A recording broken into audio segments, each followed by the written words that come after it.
So class, our topic is process stocks. Now what if कि जब entire जो भी output है वो हम ट्रांसफर कर देते हैं हमारे स्टॉक अकाउंट में. Now here we are going to study that why we transfer this into the stock account. Normally हम क्या करते हैं, एक प्रोसेस का आउटपुट बिकम्स नेक्स्ट प्रोसेस का इनपुट, तो हम पूरा का पूरा आउटपुट दूसरे इसमें whole of the output we put in the next process.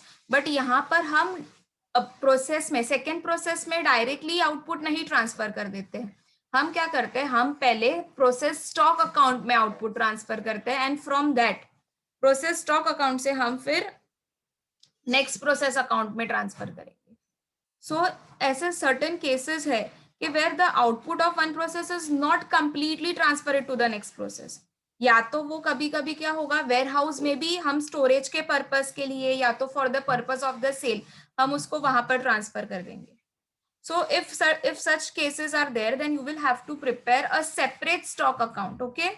And that separate stock account will be maintained for each and every stock. Say for example, for each and every process. Say for example, if you have a 3 process, तो आपको say process A, process B and process C.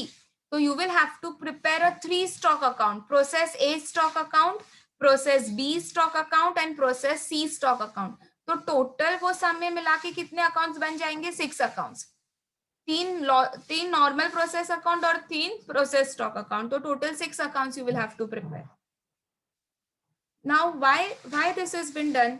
C class, this becomes necessary जब process is been carried out at a different places. अब ऐसा भी हमारा possible है ना कि हमारे पास 2-3 वर्कशॉप से हमारी जो मैन्युफैक्चरिंग कंसर्न है वो 2-3 लोकेशंस पर है. तो यहाँ पर हम जब प्रोसेस स्टॉक अकाउंट में we are going to when we will be transferring the this output, तो हमें यहाँ पर एक कंट्रोल रहेगा. It will help us to control the stock at different location. और जो भी मूवमेंट्स है गुड्स के जो एक प्लेस से दूसरे लोकेशन में जा रहे हैं उसके ऊपर भी हम कंट्रोल रख सकेंगे. ठीक है. सो इसकी अकाउंटिंग ट्रीटमेंट कैसे करती है, एज आई टोल्ड यू, सबसे पहले आपको क्या ओपन करना पड़ेगा, you will have to open a stock account. जितने भी प्रोसेसेस उतने स्टॉक अकाउंट बनेंगे. So I can say that a separate account which is known as a process stock account is open along with a process account. Process तो बनेगा ही बनेगा, उसके साथ साथ स्टॉक अकाउंट भी बनेगा. Second one will be opening stock. Now see, opening stock of the process, it means it is a beginning of the process. और हम input कहाँ पर दिखाते हैं, where we show it, obviously on a debit side of the account. तो जो भी opening stock होगा वो आप यहाँ पर कहाँ दिखाओगे, you will be जो भी beginning of the process में होगा that will be shown on the debit side of the process stock account. It will be shown on the debit side of the process stock account.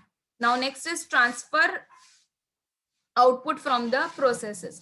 Now देखो, process से output transfer होके directly next process में नहीं जाएगा. Where it will go first entire output is transfer to the process stock account. देखो हमने जितने भी प्रीवियस सम किए, हम फर्स्ट प्रोसेस का जो आउटपुट था entire output we use to transfer it to the next process. But here we are not going to transfer whole of to the next process, rather we are going to transfer in the process stock account. Okay, then what, closing stock. Now जो भी हमारा output होगा या तो closing stock होगा हमारा, where we are going to record on the credit side of the process stock account. हम पहले कहां पर लिखते थे, प्रोसेस अकाउंट में, अब कहां पर लिखने वाले हैं, process stock account. This will get more clear when we will be doing the sums. Don't worry, in the next class we are going to do the this process stocks के sum, where either entire output is transferred to the stock account and the last step will be transfer it to the next process. फिर जो भी आपको figure मिलेगा process stock account में से, whatever you will be getting a balancing figure of a process stock account, वो आपका transfer होगा next process में. That will be transferred to the next process. And always remember, ये भी जो next process में transfer होगा ना, it will be equal to, here I am writing it down for your understanding. ये जो भी हम next process में transfer करेंगे वो always it will be equal to your opening stock plus output